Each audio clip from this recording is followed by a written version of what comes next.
একদিন আম্মা জান আয়েশা সিদ্দিকা রাদিয়াল্লাহু তাআলা আনহা রাসূলকে গোসল করাইতে গেলেন। রাসূলকে গোসল করাইতে গেলেন। রাসূলের যখন জুব্বা মোবারক খুললো, রাসূলের গায়ে দেখলো কালো কালো দাগ হয়ে আছে। রাসূলকে জিজ্ঞাসা করলেন, আয়েশা, ইয়া রাসূলুল্লাহ, ইয়া হাবিবাল্লাহ, আপনার গায়ে কালো কালো দাগ দেখা যায়, এটা কিসের দাগ? আবার রাসূল কান্না করে দিলেন। রাসূল অঝরে কান্না শুরু করে দিলেন।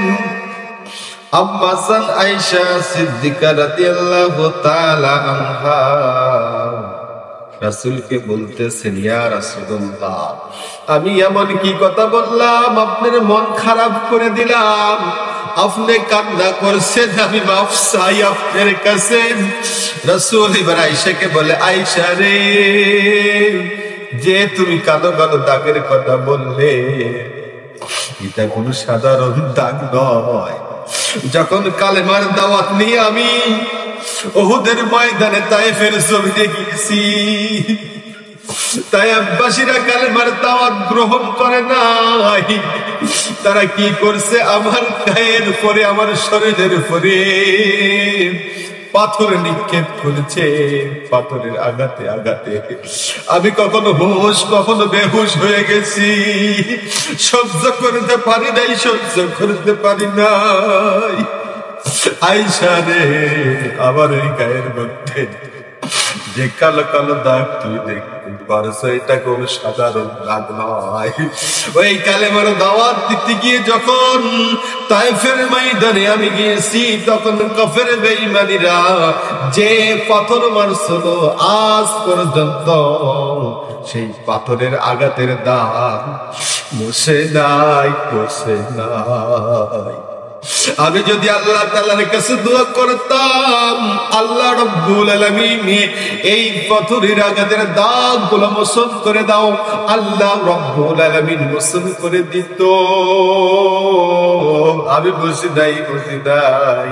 আয়েশা রে, শোনো, যখন হাসরের ময়দানে আমার উম্মত গুনাহগার বেটা বেটিকে আল্লাহ রাব্বুল আলামিন হাজির করবে, আমি আমার বদনের এই দাগগুলো নিয়ে হাজির হয়ে যাব।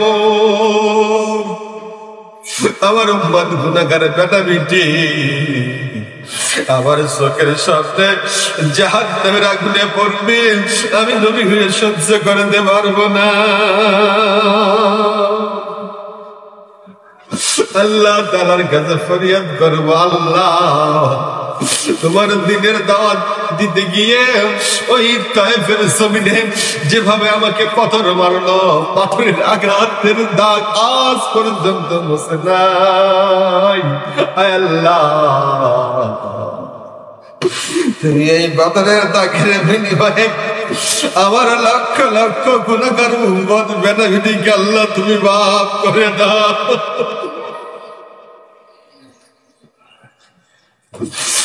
আল্লাহ রাব্বুল আলামিন রাসূলের দাগের বিনিময়ে উম্মত গুনাহগার বেটা বেটিকে মাফ করে দিলেন। ও রাসূলের উম্মত, রাসূলের যারা ভালোবাসার উম্মত হয়েছে, তারা আজ কিভাবে রাসূলের প্রতি ভালোবাসা দাও না? রাসূলের মান সম্মান দিয়ে অপমান করা হয়। আম্মা জান আয়েশা সিদ্দিকা রাদিয়াল্লাহু তাআলা আনহুম রাসূলের কথা শুনে আম্মা জান কান্না করে দিলেন, ইয়া রাসূলুল্লাহ, বিরাট সুন্দর চেহারার উপরে, শরীরের উপরে কাফের বেঈমানীরা পাথর মারলো, তাদের মনে কি একটু মায়া লাগে না? একটু দয়া হয় না? ইয়া রাসূলুল্লাহ, আমি তো বলতে চাই, ওই চাঁদের মধ্যে যাদের গায়ে দাগ আছে, আমার রাসূলের চেহারার মধ্যে কোনো দাগ নাই। আজকে যারা রাসূলের সুন্নাত নিয়ে, রাসূলের কথা নিয়ে, রাসূলকে যেখানে সেখানে অবমাননা করা হয়, ও উম্মত বেটা বেটি, তোমরা শোনো, রাসূলের অপমানে যদি তোমার না কাঁদে প্রাণ, তাহলে কখনো তুমি রাসূলের উম্মত হইতে পারবে না।